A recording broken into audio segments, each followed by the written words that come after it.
नमस्ते बच्चों, क्या हाल है। हाँ, तो डिस्टेंस एंड डिस्प्लेसमेंट आज का हमारा टॉपिक है। Distance and displacement.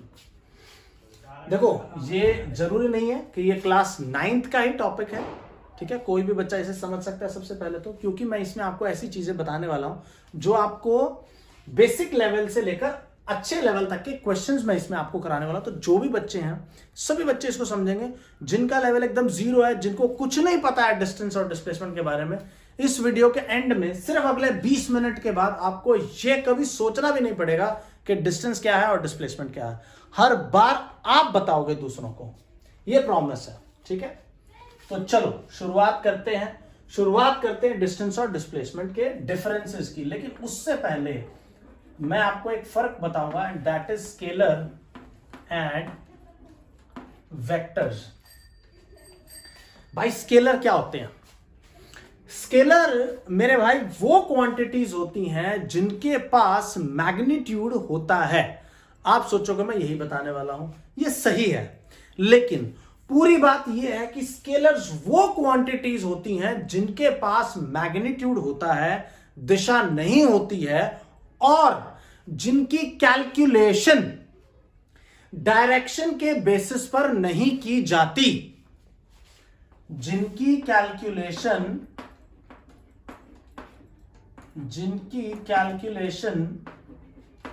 डायरेक्शन के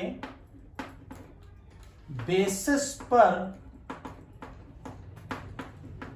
नहीं की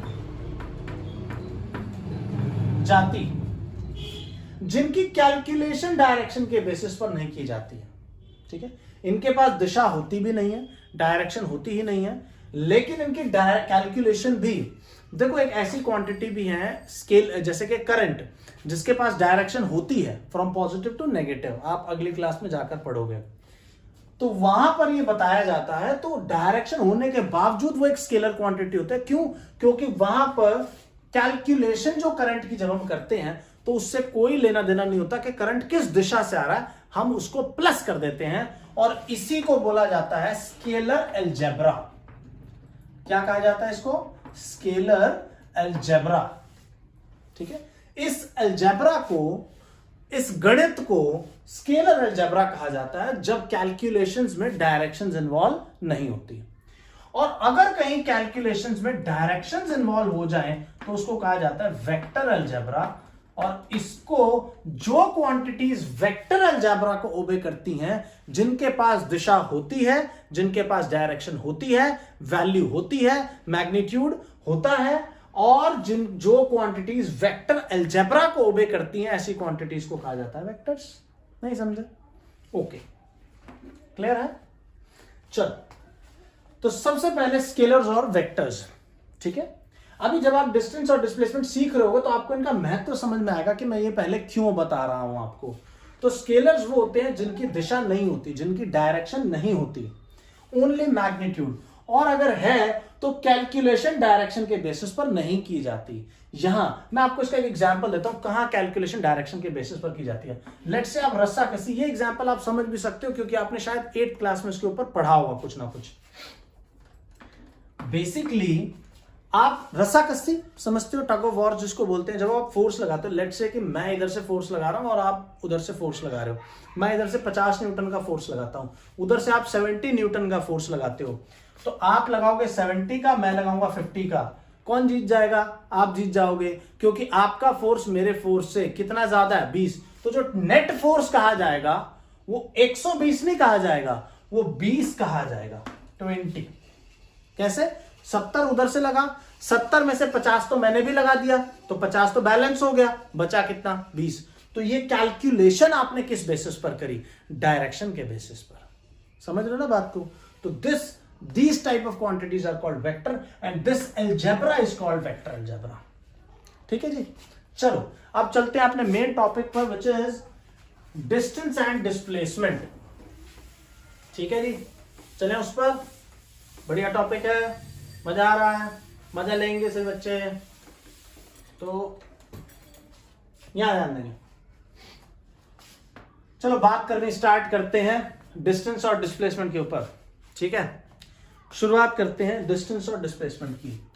लेट्स से ये है मेरा घर, ये क्या है, मेरा घर,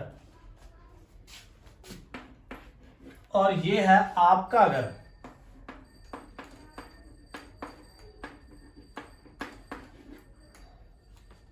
मेरा घर, आपका घर, मेरा घर, आपका घर। आप अपने घर से मेरे घर चले।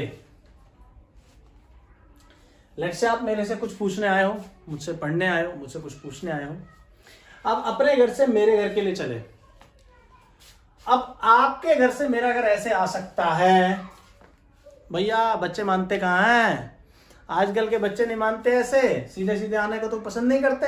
अगले क्या करते हैं भाई, वो कहेंगे कि यहां से एक दोस्त का घर है, ये चिंटू का घर है, चिंटू को उठाएंगे, पहले चिन 1 को उठाएंगे, फिर चिन 2 को उठाएंगे, फिर चिन 3 को उठाएंगे, और फिर जाएंगे सर के घर। ठीक है, तो आपके घर से मेरे घर पर आने का एक रास्ता हो सकता है। हो सकता है कि इस गली में लगा हुआ हो लंगर। क्या लग गया, लंगर, तो ये गली हो गई ब्लॉक। क्या हो गई, ब्लॉक्ड। तो यहां से ये गली का रास्ता हो गया बंद। अब चिन 1 के घर गए, चिन 2 के घर तो जा नहीं पाए, और यहां से एक ये रास्ता हो सकता है। नहीं समझे? तो बेसिकली आपके घर से मेरे घर आने के कितने रास्ते संभव हैं? तो आंसर है आपके घर से मेरे घर आने के रास्ते अनगिनत संभव हैं, इनफाइनाइट रास्ते संभव हैं। आप कौन सा रास्ता ट्रैवल करते हो, ये एक बात है। एक बात हो सकता है आपको आपकी मम्मी बोले कि बेटा जाते हुए वहां से ये करते जाना, लेट से किसी दुकान से कुछ लेकर जाना, या मैंने कहा कि बेटा मेरे ना मार्कर खत्म हो गया, मेरा चौक खत्म हो गया, वहां से दुकान पड़ती है उससे चौक लेते आना। तो आप यहां पर गए, ये रास्ता आपने छोड़ दिया, चिन 1 चिन 2 को नहीं उठाया, आप सीधा यहां गए, यहां पर एक बुक सेलर की दुकान है, उस बुक सेलर की दुकान से अगली गली में गए और ये आ गए। और फिर आजकल कुछ बच्चों को गेड़ियां मारने क्या आता है, सबको है कि नहीं? तो गेड़ियां मारते मारते यहां पहुंच गए। तो बहुत सारे रास्ते हैं यहां से यहां तक पहुंचने के, नहीं समझे? बहुत सारे रास्ते हैं। तो यहां से यहां तक आने के कितने रास्ते हैं आप सोच के देखो, बहुत सारे हैं, पता ही नहीं कितने हैं। गलियां कैसी कैसी हो सकती हैं। तो ये सभी रास्तों पर आपको ट्रैवल करना पड़ेगा, ये सभी रास्तों को आपको ट्रैवल करना पड़ेगा, समझ रहे हो? ये सभी रास्तों को आप ट्रैवल करोगे, इन सभी, हाँ, तो इन सभी रास्तों को आपको ट्रैवल करना होगा, है ना? तो आप सोच के देखो कि अगर आप ये रास्ते से चलकर जाते हो तो यहां से यहां तक आने में आपको शायद 4 किलोमीटर को ट्रैवल करना पड़े। अगर आप यहां से ऐसे ऐसे टूण करके आते हो तो आपको शायद 3 किलोमीटर ट्रैवल करना पड़े।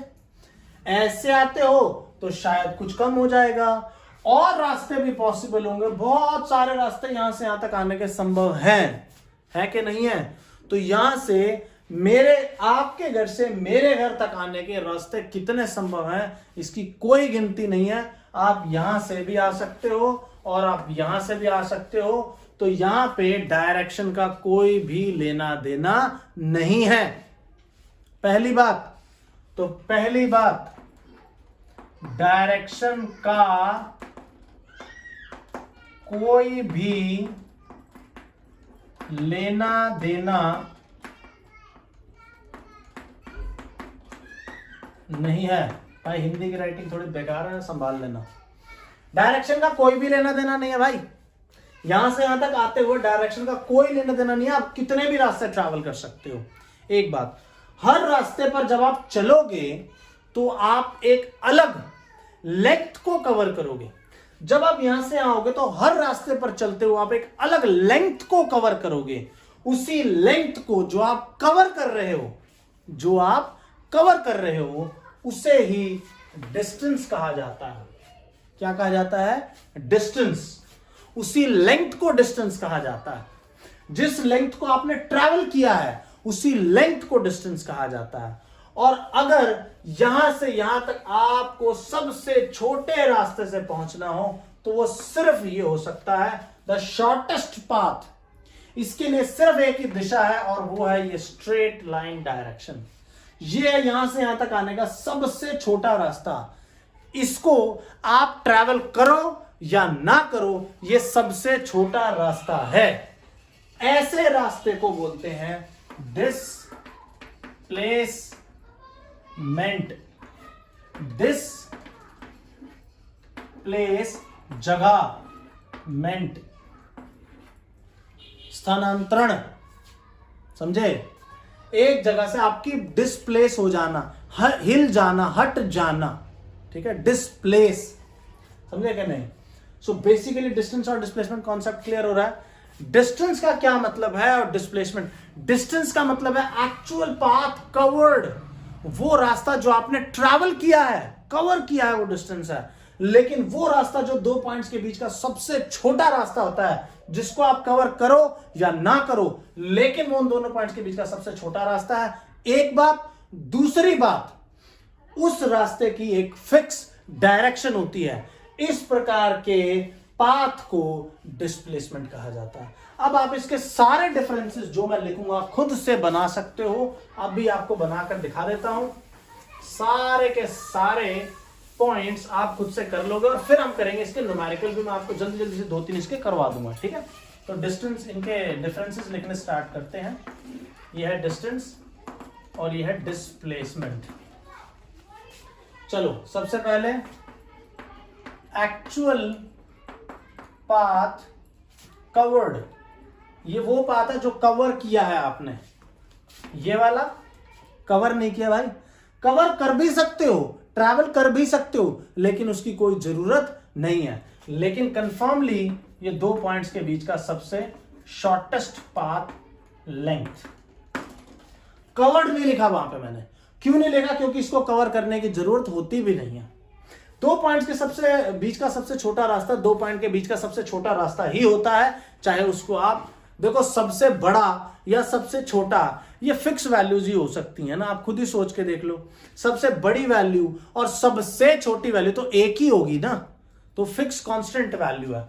तो ये दूसरा पॉइंट निकल आया कि ये दिस कैन बी वेरिएबल। जिसको वेरिएबल और कांस्टेंट्स का ज्ञान नहीं है, पॉलिनोमियल्स की वीडियो जाकर चेक करें, मैं पार्ट उसका लिंक डाल दूंगा, लिंक मिल जाएगा आपको। जिसको ज्ञान नहीं है वेरिएबल्स और कांस्टेंट्स का, एक्चुअल ज्ञान जिसको चाहिए वो वीडियो जाकर चेक करें। दूसरा है कांस्टेंट्स। कांस्टेंट स्थिर, चेंज नहीं होता। तीसरा distance need to be travelled. Need to be travelled. और यहां तीसरा need not to be travelled.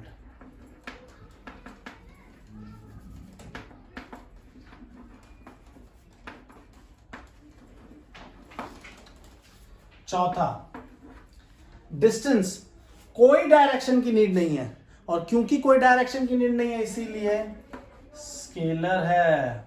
फुट्टा लो, मापते जाओ, आंसर। Fourth, vector. क्यों?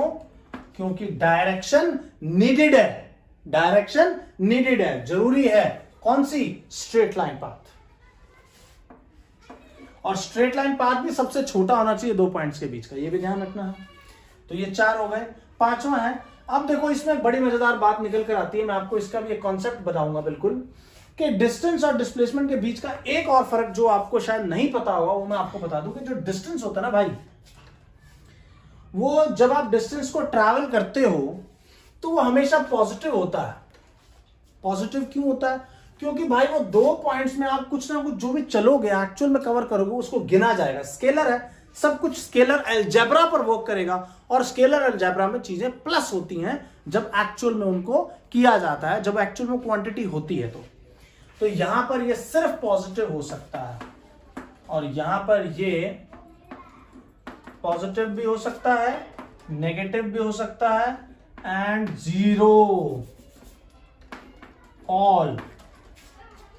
इसका लॉजिक समझाता हूं। फिजिक्स में जब ऑपोजिट डायरेक्शन, वेक्टर्स में ऑपोजिट डायरेक्शन को नेगेटिव से दिखाया जाता है, तो आप लेट से कि आप इधर से इधर गए और फिर वापस आए, अगर आपने इधर 50 मीटर ट्रैवल किया, अगर आपने ऑपोजिट डायरेक्शन में 100 मीटर ट्रैवल कर दिए ना, तो आपको एक डायरेक्शन को पॉजिटिव और एक को नेगेटिव मानना होगा। वो आपकी अपनी इच्छा है कि किसको पॉजिटिव मान रहे हो, तो दूसरी अपने आप से क्या हो जाएगी, नेगेटिव। ठीक है, तो बेसिकली उसके बेसिस पर डिस्प्लेसमेंट नेगेटिव हो सकता है। ठीक है, ये चीज क्लियर हो रही है। तो ये सबसे मेन 5 डिफरेंस है। एक छठा डिफरेंस मैं आपको और बताऊंगा, जो कि वो भी बहुत इंपॉर्टेंट डिफरेंस है। वो ये है कि डिस्टेंस जो होता है ना, डिस्टेंस वो डायरेक्शन के बेसिस पर उसका ना तो साइन चेंज होता है, ओरिजिन लगा लो, ओरिजिन आपको डिस्टेंस के लिए कोई ओरिजिन डिफाइन करना जरूरी नहीं है। समझ रहे हो बात को? एक पॉइंट से दूसरे पॉइंट तक जाने की बहुत सारी डायरेक्शंस है, तो आपको किसी भी एक पॉइंट को, ओरिजिन को डिफाइन करने की जरूरत नहीं है, ताकि आप पॉजिटिव नेगेटिव को डिफाइन कर पाओ। आप देखते हो मैथ्स में कोऑर्डिनेट ज्योमेट्री के क्वेश्चंस बनाते हो, एक डायरेक्शन पॉजिटिव एक नेगेटिव, वो कब होता है, ओरिजिन के लेफ्ट राइट ऊपर नीचे, पॉजिटिव नेगेटिव चलता है ना। यहां ऐसा कुछ नहीं होता है। क्यों? क्योंकि हर चीज पॉजिटिव है। तो यहां पे आपको ओरिजिन का कॉन्सेप्ट समझने की कोई जरूरत नहीं है, और यहां पे आपको एक पॉइंट को ओरिजिन का नाम देना होगा। समझे? और डिस्टेंस अलग अलग रास्तों से अलग अलग होगा, अलग अलग पाथ ट्रेवल किए जा सकते हैं। डिस्टेंस अलग अलग रास्तों के अलोंग, 7वां पॉइंट आप लिख लेना, इसको नोट कर लेना यहां पर, कि डिस्टेंस अलग अलग रास्तों के अलोंग होता है, लेकिन डिस्प्लेसमेंट के लिए सिर्फ एक ही रास्ता होता है, and that is always straight line. लेकिन यहां पर एनी पाथ शेप। तो आई होप आपको ये सारे डिफरेंसेस क्लियर हो रहे होंगे। ठीक है जी, अब हम चलते हैं अपने अगले, इसके कुछ न्यूमेरिकल्स में आपको 2-3 न्यूमेरिकल्स इसके बढ़िया बढ़िया से आपको कराता हूं, बेसिक लेवल से लेकर अच्छे लेवल तक के 3-4 न्यूमेरिकल्स में आपको करा देता हूं। इसके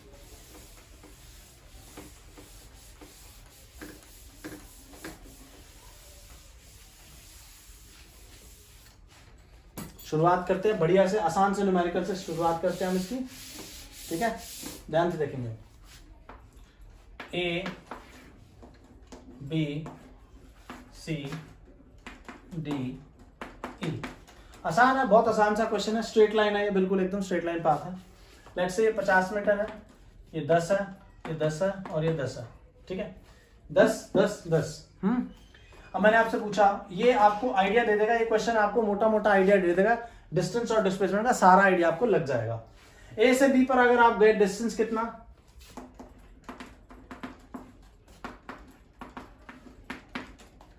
अगर आप ए से बी जाते हो तो डिस्टेंस कितना, 50, डिस्प्लेसमेंट कितना, 50, क्योंकि अभी तक आप स्ट्रेट लाइन के लोग हो।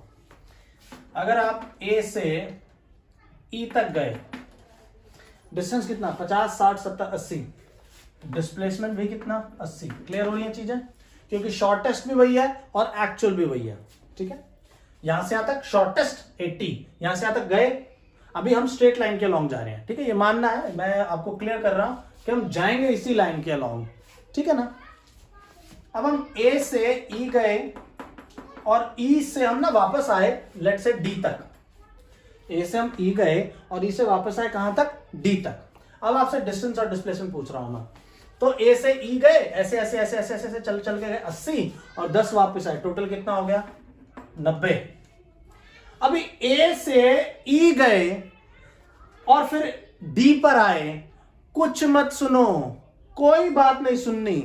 कहां से चले, ए से, कहां गए, डी पर। इनिशियल को देखो, फाइनल को देखो, और उन दो के बीच का शॉर्टेस्ट लेंथ देख लो, पाथ को देखो ही मत। देखो ही मत कि आप ए से ई पर गए, ई से अमेरिका गए, अमेरिका से लंदन गए, लंदन से वहां गए, फिर डी आए। मत सोचो, नहीं सोचना। कहां गए, कैसे गए, क्यों गए, कुछ नहीं सोचना। कहां से चले, ए से, कहां को गए, डी पे।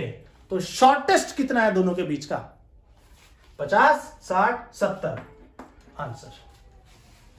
ठीक है, ए से लेट से सी पर गए और सी से आप आए वापस ए पे।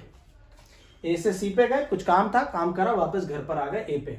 डिस्टेंस कितना, 50 60 जाने का, 10 और 50 60 आने का, 120।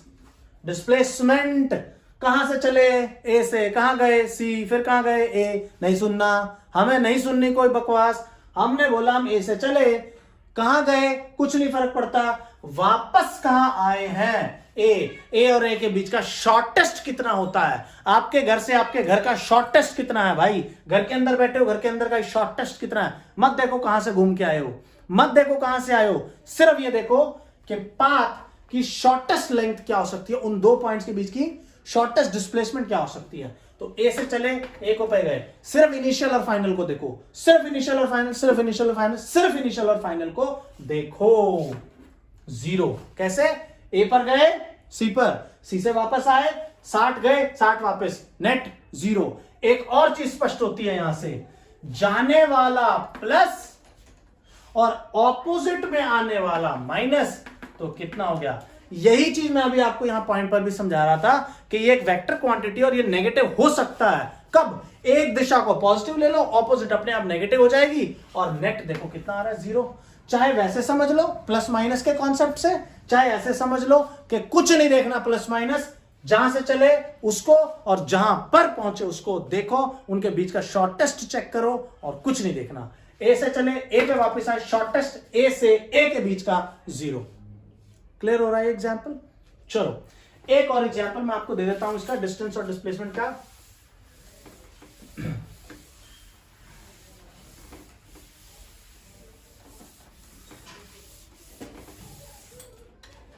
हाँ,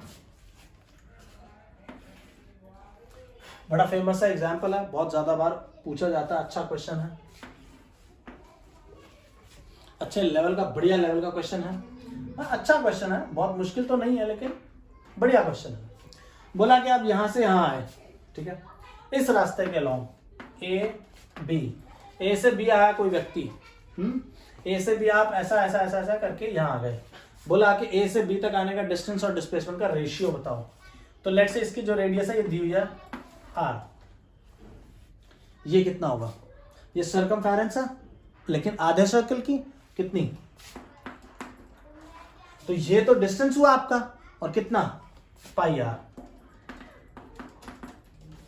डिस्प्लेसमेंट नहीं देखना मुझे नहीं देखना है कि मैं कहां से चला और किस रास्ते से चला, नहीं देखना है मुझे देखना है मैं कहां से चला, कहां को गया, और उन दोनों के बीच का सबसे छोटा रास्ता जो कि उनके बीच का सबसे छोटा रास्ता, स्ट्रेट रास्ता कितना है? डिस्प्लेसमेंट कितना है? 2r। रेशियो निकालोगे तो pi r 2r cancel, π/2 answer. Question क्या था समझ में आया ना? डिस्टेंस और डिस्प्लेसमेंट का रेशियो बताना है। एक और क्वेश्चन लेकर बता देता हूं आपको मैं, एक और क्वेश्चन लेके बता देते हैं आपको। फार्मर वाला क्वेश्चन है, एनसीईआरटी में दिया हुआ है कि किसान भाई हैं आपने, ठीक है, जय जवान जय किसान भाई। एक किसान है, एक फार्मर है, वो जो है यहां से यहां जा रहे हैं, उनके जो खेत की बाउंड्री है, लेट्स से 10 मीटर की कुछ बाउंड्री है, मतलब 10 मीटर के आसपास का ये कुछ एक फील्ड उन्होंने बनाया जिसमें उन्होंने कुछ सब्जियां उगाई, लेट्स से। तो यहां से यहां तक 10 मीटर, यहां से यहां तक 10 मीटर, स्क्वायर है 10 10, सारे 10 10 हो गए। सबसे पहले तो यहां से यहां तक उसने बोला वो इसको पूरा करता है। अभी क्वेश्चन ये है कि अगर एक लेंथ को एक बार इसको कवर करने में वो 40 सेकंड लगाते हैं, एक बार कवर करने में कितना टाइम लगाते हैं? 40 सेकंड का, ठीक है, एक बार कवर करने में कितना समय लगाते हैं? 40 सेकंड का, ठीक है। तो क्वेश्चन ये है, वो एनसीईआरटी का एग्जैक्ट क्वेश्चन ये है कि 2 मिनट और 20 सेकंड के बाद बताओ उसका डिस्टेंस क्या होगा, डिस्प्लेसमेंट क्या होगा। तो सबसे पहले तो देख लो कि यहां से यहां तक वो कितने मीटर में आ गया? 10 मीटर 10 मीटर 10 मीटर 10 मीटर। मतलब जब वो यहां से, लेट्स से ए है, बी सी डी, ए से बी 10 10 10 10, टोटल कितना हो गया? डिस्टेंस कितना हो गया ए से ए वापस आने का? 40 मीटर कितने टाइम में? 40 सेकंड में। 80 मीटर कितने टाइम में? 80 सेकंड में। 120 मीटर कितने टाइम में? 120 सेकंड में। तो 102 मिनट 20 सेकंड का मतलब हो गया 120 प्लस 20 यानी कि 140 सेकंड, क्योंकि 1 मिनट में 60 सेकंड होता है, 2 मिनट में 120 और 140 सेकंड हो गए। 40 सेकंड के बाद आफ्टर 40 सेकंड्स डिस्टेंस कितना है और डिस्प्लेसमेंट कितना है। 40 सेकंड के बाद डिस्टेंस कितना है 40 मीटर और डिस्प्लेसमेंट कितना है, नहीं सुनने बकवास, ए से चले ए पे वापस नहीं सुनना कुछ भी, 0। कैसे, ए से चले ए पे वापस आए, शॉर्टेस्ट इसी का इसी से 0। आफ्टर 80 सेकेंड्स 80 सेकेंड के बाद 40 सेकेंड में एक पूरा रेवोल्यूशन होता है, तो 80 सेकेंड में 2 हो गए, मतलब डिस्टेंस 80, डिस्प्लेसमेंट अभी भी 0। नहीं सुननी, कोई बात नहीं सुननी किसी की भी, यहां से चले यहीं पे वापस, शॉर्टेस्ट देखो, बात खत्म। आफ्टर 120 सेकेंड्स, अच्छा इनके बीच में जरूरी नहीं है कि डिस्प्लेसमेंट हर बार 0 ही रहेगा, मतलब वो घूमते हुए अगर यहां है तो डिस्प्लेसमेंट 0 नहीं होगी, लेकिन अगर वो यहां आ गया तो सारा कुछ व्यर्थ हो गया बचाओ बेचारे का, क्या फायदा। चलो कोई बात नहीं, अगले की मर्जी भाई। 120 सेकेंड्स के बाद ए पर आया, 120 मीटर का डिस्प्लेसमेंट डिस्टेंस, 0 डिस्प्लेसमेंट। 140 सेकेंड्स के बाद 140 सेकंड्स के बाद वो यहां तक आ जाएगा, क्योंकि वो अगर देखो 40 सेकंड में पूरा करता है, 40 मीटर पूरे करता है, तो 20 सेकंड में 20 मीटर पूरे करेगा ना, यूनिफॉर्म स्पीड से चल रहा है अगर, तो 20 मीटर ट्रैवल किए तो टोटल कितने हो गए 140 मीटर। डिस्प्लेसमेंट, अब वो उसने जब चलना शुरू किया था तो वो यहां था, हमें नहीं लेना देना उसने यहां के कितने चक्कर करे, कहां गया कहां नहीं गया, हमें इतना पता है कि 140 सेकंड के बाद वो यहां खड़ा है सी पर, तो इसका मतलब ये this will be the shortest distance and this shortest distance can be calculated using Pythagoras theorem. 10 ये 10 मीटर ये 10 मीटर, पाइथागोरस लगा दोगे तो it will be 10√2, so displacement will be 10√2। 10√2 ही आएगा ना, हाँ 100 200 और हाँ ठीक है 10√2 मीटर, ठीक है। That's it for the video, नमस्ते।